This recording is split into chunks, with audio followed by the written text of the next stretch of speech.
President Trump is set to meet with President Vladimir Putin on Friday in Alaska, the first in-person meeting between Putin and a U.S. president since 2021. Dr. Cohen, what are the primary problems facing President Trump going into this meeting? He has a bunch of problems. The first one is that he's going in on the basis of what seems to have been a miscommunication. Steve Witkoff, senior envoy, reported back that the Russians were willing to make concessions, particularly on territory that they simply are not. That's one big problem. The other big problem that he has is this is not a meeting that's been carefully prepared. This is not a meeting where the Ukrainians have really brought in or the Europeans. There are real limits on exactly what kind of deal you can get.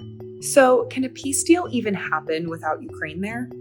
The answer is no. If there's going to be a peace deal, it's going to have to be between Russia and Ukraine, and I would have to say that it would also have to have a very important role for the Europeans and for the United States. So at best, this is something preliminary. The Ukrainians absolutely have to be involved. So what is the theory of victory for President Trump, Putin, and of course, Ukraine?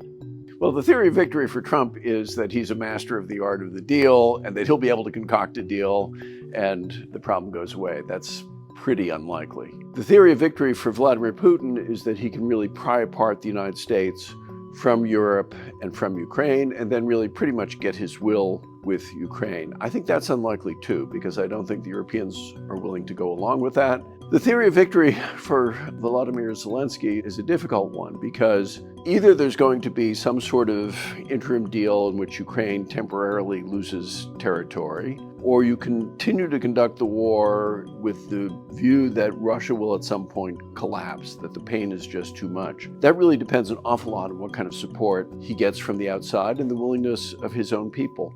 So I would say for all three of the main actors here, the theory of victory is actually pretty murky.